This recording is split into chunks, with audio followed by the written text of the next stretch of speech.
So what's going on YouTube? It's your boy Humble checking in with you. Want to do a quick little video regarding the Durant and LeBron conversation about who would you rather have on your team. For me, it would be Durant. I'm gonna give you two reasons. One, any system that you formulate, he's pretty consistent in being able to play within that system and still give you the numbers that he needs to help your team win. And two, he is a reliable force of nature that a lot of people fear, and rightfully so.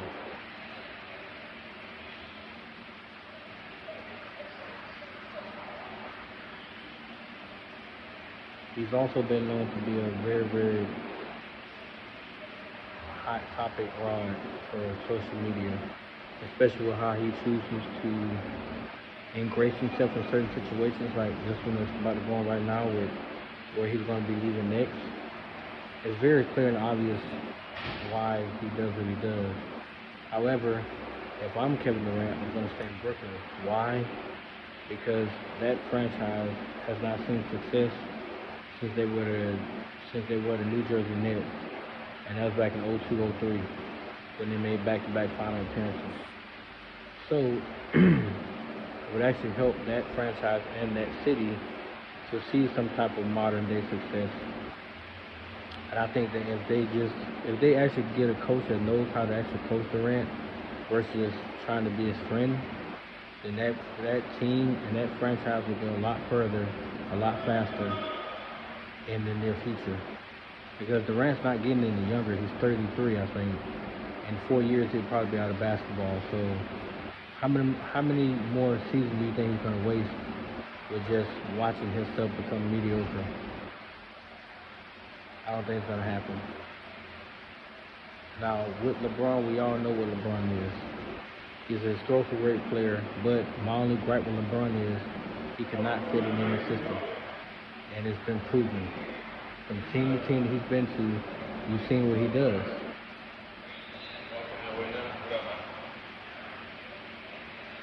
So it's hard for me to place him over Jordan, over Shaq, over players of that nature, because what they did was they fit in systems.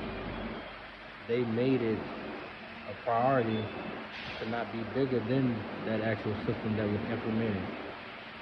LeBron takes that type of heat when it comes to being able to coach him or being able to put him in positions to make his job easier. He doesn't want that, which is why in Miami he folded. Yeah, he got 2 rings out of 4, but he still folded when it came to big moments because he didn't win a ring until 2012. Because against Dallas, he folded like a circus tent. And he didn't know what to do with himself when he was just standing on the baseline while Dwayne Wade had the ball, trying to implement everybody else and get everybody else involved. It became a free fall for him. He wasn't used to that because the coach in Cleveland was, everybody understood their assignment. You get out of his way, you stand in the 3-point line, wait for him to throw you the ball, and then if you're lucky, you get a couple shots off, which makes him look good with his assist numbers. It's not bashing, this is telling you the truth. So with that being said, I would not pick LeBron over Durant. I wouldn't pick Giannis over Durant. I wouldn't pick Zion over Durant. Ja Morant over Durant.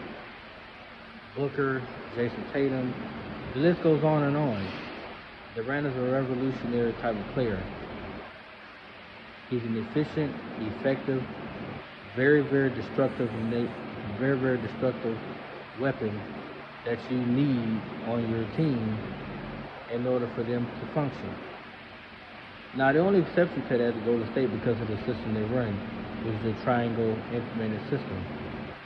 But I don't even think they run the triangle no more because Steph Curry just pulls up from half court and it's over with. So I think they don't even run the system anymore. But I know that they run baseline, baseline to baseline with Klay Thompson, who just keeps his opponent running around in a circle until he's able to get off the pick and he can get a shot off. That's not a real system either. So they don't really run a formidable system since Durant left.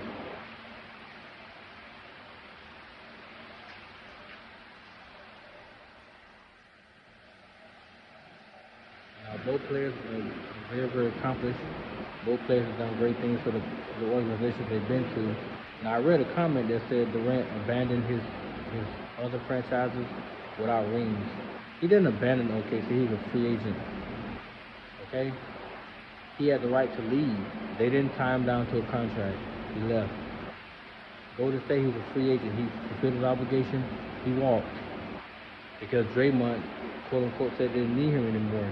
Yet Golden State took 2 more years to get back to the finals. So when he left in 2019, they didn't get back to the NBA Finals till this year when they won it.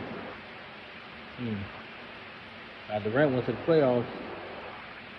I think he went to the playoffs when he got to Brooklyn in 2019. They didn't go. Yeah, they did. They made the play-in tournament. They made the bubble. They made the bubble playoff. Then the next year, they went to the second round with Milwaukee to Game 7 overtime when they lost. Then this previous season, he got swept by Boston. So every year he was in the playoffs. Every year in Brooklyn, he was in the playoffs. So, and one of the years they didn't even have him. Because him and Kyrie had just embraced themselves into the team. But Durant is still a player that you can't pass up on. However, I don't think no team is willing to actually give away a lot just to get him this time around because of his age and because of the youth they'll give up just to get him for a 2 or 3 year ride, and then from there they're dormant again. So that makes no sense. Instant success won't sustain over a long period of time. It just won't. Because eventually that player or that person or those people will get tired of that. They're going to want to go out and see if they can do stuff on their own.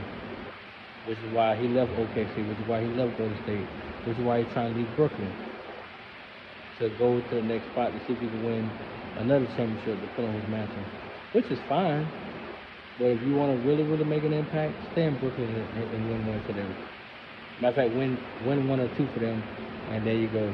You can put this whole LeBron and Kevin Durant thing to rest. Because Durant will dwarf LeBron. If he's able to win 2 more championships in Brooklyn, he dwarfs LeBron. Well, he trumps LeBron. I'm sorry, he'll trump him. Because you will not be able to ignore what he's done. And you won't be able to give LeBron credit for the 1 championship he won in LA compared to the 2 that KD have won in Brooklyn. It'd be hard to make that argument, especially LeBron got beat in the first round. Except I think he lost 4 to 1. KD got swept. So that's a wishy-washy argument. But at the same time, at least Durant can say his teams make the playoffs. Because in LA, the first season they had a chance to make the playoffs.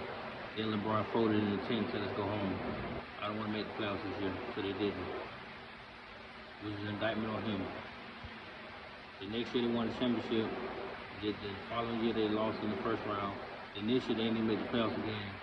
So 4 years in LA, he made the playoffs twice. 3 years in Brooklyn, all 3 years they made the postseason. You see the difference? Let me know what you guys think. Who would you want on your team and why? And if possible, what do you really think he will end up being traded to? I want to know. Like, comment, subscribe. Let me know what you guys think. As you see my background, I'm actually at work right now. I had to make this little short video. I didn't want to keep babbling on like I did on live. So let me know what you guys think, man. Peace.